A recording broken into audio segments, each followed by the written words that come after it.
Donc deuxième vidéo, je vais vous montrer la différence entre le moment où je le fais avec de la nourriture, enfin un exercice avec de la nourriture et un exercice sans nourriture. Donc Luna, son nourriture préférée, enfin en récompense, c'est des espèces de sticks de viande séchée. Et donc on va prendre un exercice très très simple qu'elle sait très bien faire, c'est-à-dire monter sur le tabouret qui est là derrière. C'est-à-dire qu'en général, j'ai que à mettre le tabouret en place et elle est déjà dessus. Monte, c'est très bien, c'est bien, c'est bien.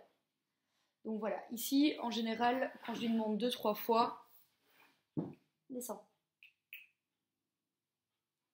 Donc en général, je la perds assez vite quand je lui demande quelque chose en rapport avec le tabouret, mais qu'il n'y a pas de nourriture.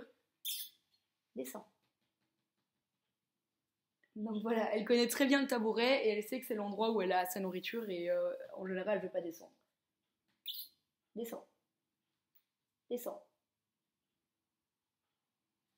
Bon, pour que vous voyez, donc la chaise se trouve, on va dire, à 20 cm du tabouret et il y a 20 cm de hauteur, hein, c'est pas très très haut. Descends.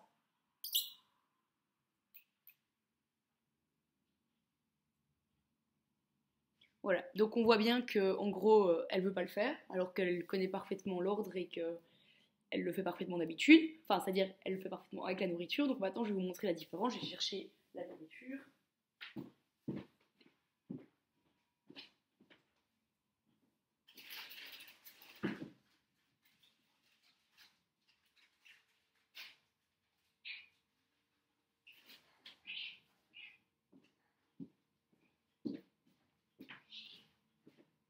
Donc voilà sa récompense.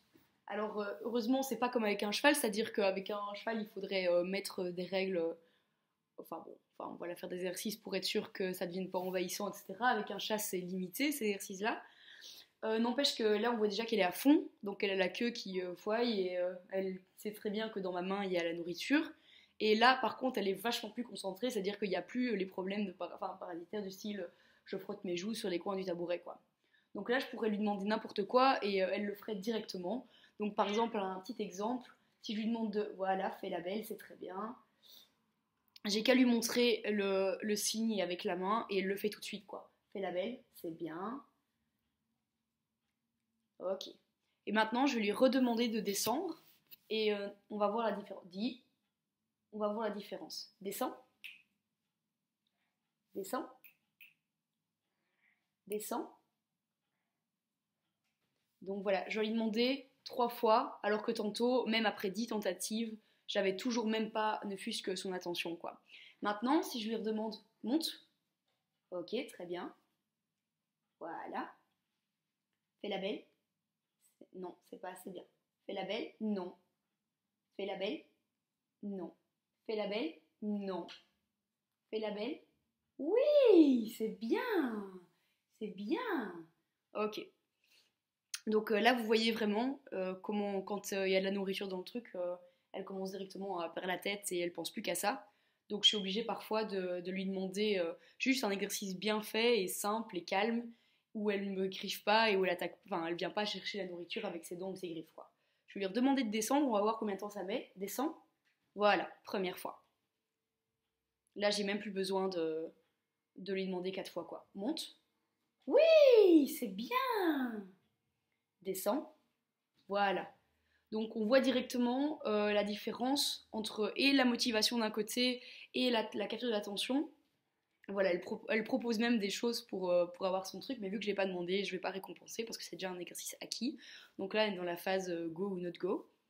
Donc ici, la première fois, ben, sans nourriture, je devais demander 10 fois, et même après 10 fois, elle ne voulait pas le faire parce qu'elle était trop bien sur son tabouret. Ici, je vais plus récompenser que quand, non, pas sur mes genoux, que quand elle est sur la chaise, et on verra qu'à la fin, elle ira d'office se mettre sur la chaise. Non, pas sur moi.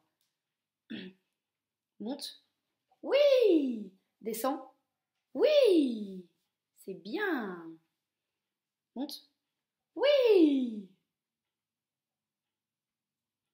Et là, on va la voir réfléchir. Mais vu que c'est la chaise qui m'intéresse et pas le tabouret, je vais attendre qu'elle propose de faire autre chose. Et bam, elle descend. Oui. Donc c'est là qu'on voit vraiment la différence. Alors maintenant, je peux lui demander plein de trucs. Donc style la belle, c'est très bien. Voilà, elle l'a fait directement bien et sans m'agresser. Monte.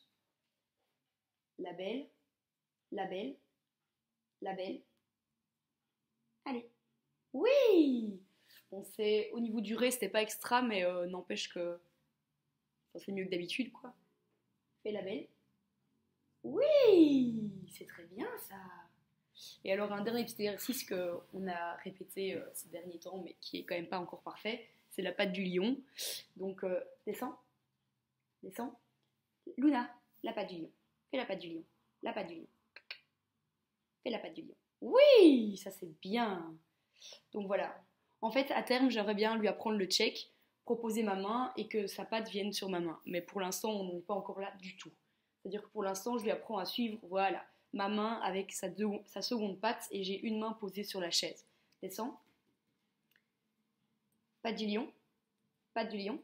Voilà. Et donc elle apprend à nier ma main qui est sur la chaise et à suivre celle qui est au-dessus. C'est bien. C'est fini. Luna. Luna. C'est fini. C'est fini. Je termine toujours mes exercices ou mes séances avec les deux mains écartées pour qu'elle voit bien qu'il n'y ait plus rien du tout, quoi.